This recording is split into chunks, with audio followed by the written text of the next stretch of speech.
voilà. Mais ici, avec la neige, elle a téléphoné.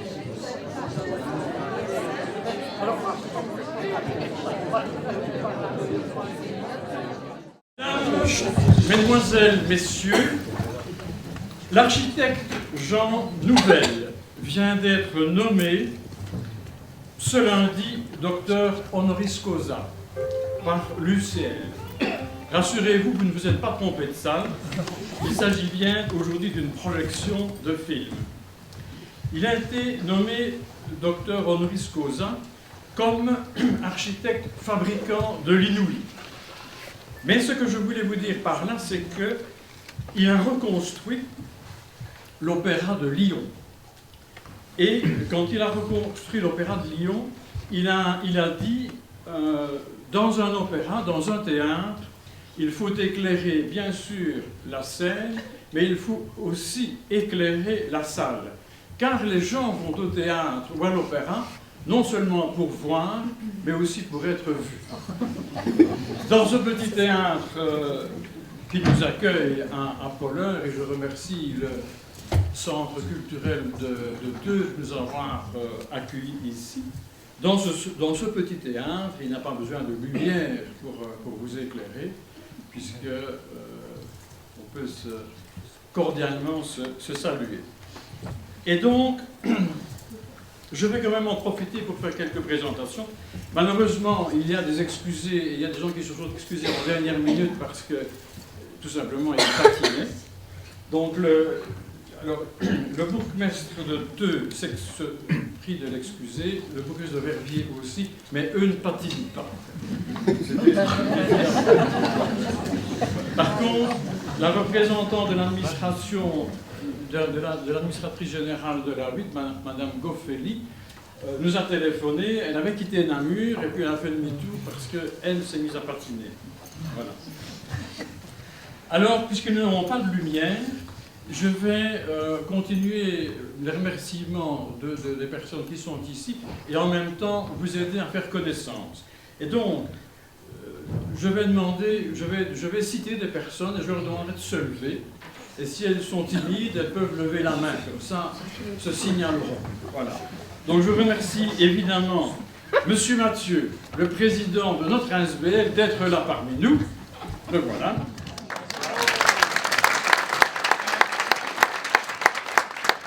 Ainsi que les membres du conseil d'administration, mais ils ne sont pas très nombreux. Il y a en tout cas M. Sajom derrière.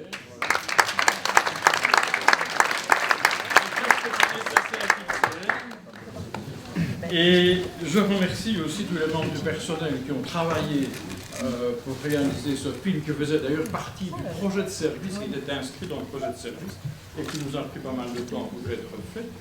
Donc je remercie tous les membres du personnel, tous les accompagnateurs. Donc je vais leur demander de se lever ou de lever la main pour qu'ils soient représentés.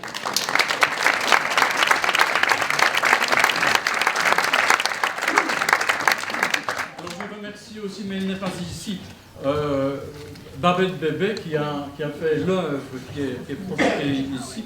Et nous avons Ottier, cet artiste qui fait des œuvres éphémères. Et tous les 6 mois, elles sont renouvelées, soit parce que le vent les a emportées, soit parce qu'on change de décor. Voilà. Alors, je vais vous demander d'abord, ce sont toujours les recommandations d'usage, n'est-ce pas? Vous avez sûrement ce genre d'appareil.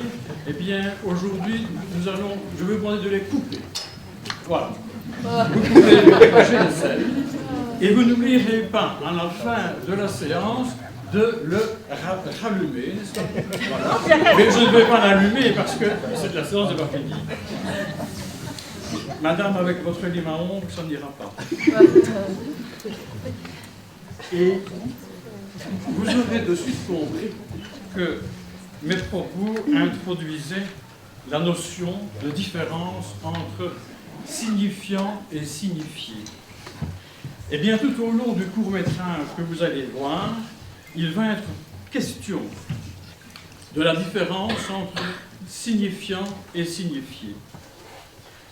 Et vous pourrez voir ce qu'on a voulu montrer, c'est un focus sur la fonction et le rôle de l'accompagnateur, et pas un focus sur les résultats du travail, mais bien qu'est-ce que la fonction d'accompagnateur.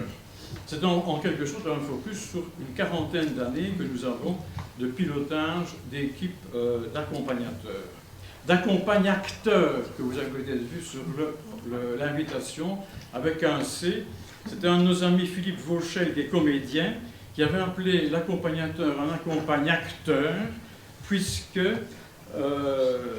l'accompagnateur accompagne des acteurs, en ce sens que les personnes accompagnées ne sont pas des marionnettes téléguidées, mais sont acteurs de leur propre devenir. Et donc, l'acteur fait acte, il est sujet et non objet. Durant tout ce court-métrage, vous pourrez remarquer que le fil conducteur que nous avons glissé est la roue de l'accompagnement. C'est un concept qui a été mis en place par Jacques de Coninck et Christian Lestienne, ce sont deux gars, et qui en fait met un point de repère sur ce que c'est que la fonction d'accompagnateur, en disant que dans la fonction d'accompagnateur, il y a quatre axes comme les quatre axes d'une boussole. Alors la boussole, ce n'est pas une horloge. Dans une horloge, les aiguilles tournent forcément dans le sens des aiguilles d'une montre. Dans une boussole, les aiguilles ne tournent pas. Mais ça vous indique les axes par lesquels il y a lieu d'aller.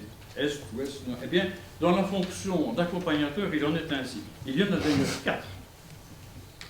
Le premier axe, c'est la présence. L'accompagnateur, par sa présence, va favoriser un accordage, une rencontre. C'est aussi l'empathie, comme elle était décrite par Carl Rogers.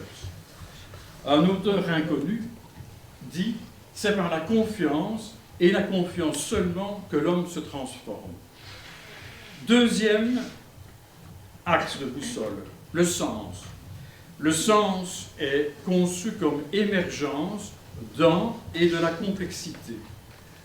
Le sens est-il prouvé, donné, créé, est-il émergent? Nous voilà donc au-delà de l'interprétation. Et comme le disait Lacan, le psychanalyste Lacan, je ne crois pas à la vérité de l'interprétation. Autrement dit, je n'interprète pas. Troisième axe, c'est l'émergence.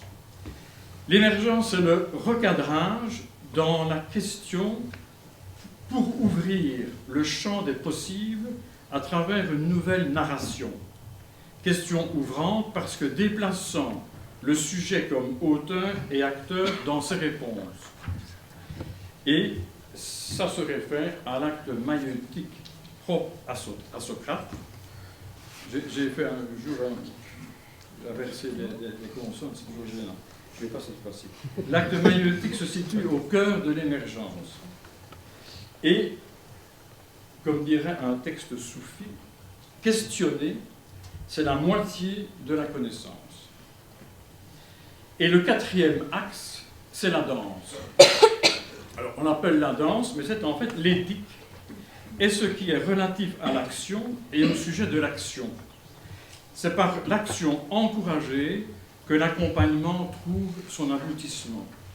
Autrement dit, s'il n'y a pas d'issue, s'il n'y a pas de perspective et de décision dans un travail d'accompagnement, eh bien, on reste un peu en rate, comme on dit.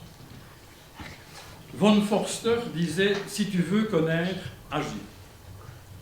Donc l'accompagnateur, le thérapeute, le psychanalyste, le mentor, le tuteur, le superviseur, le formateur, le médiateur, le consultant, le soignant, le médecin, le facilitateur, le négociateur, l'enseignant, le référent, l'éducateur peuvent trouver dans cette anthropologie naissante matière à réflexion et à élaboration. J'ai personnellement accompagné de nombreuses équipes et été moi-même accompagné et supervisé de nombreuses fois. Une des dernières fois d'ailleurs, mais très personnelle. J'ai subi une opération bénigne l'année passée au sinus. Mais avant d'entrer dans la salle d'opération, un homme africain en blouse blanche s'est présenté devant moi et m'a dit, en venant à ma rencontre, « Je suis votre accompagnateur ». Et il m'a accompagné vers la salle d'opération. Je me suis senti en sécurité et je me suis rendu compte, par après, qu'il s'agissait du médecin anesthésiste. Et je me suis dit, quel noble terme d'accompagnateur et quel noble terme était employé. Vous découvrirez donc aussi toute la noblesse de ce métier d'accompagnateur dans ce film que nous vous projetons en avant-première. Avant-première, justement. Justement, nous dit Larousse. Le Larousse. C'est la présentation d'un spectacle, d'un film aux critiques, aux amateurs, avant la première représentation ou la première projection publique. Je vous souhaite une excellente vision.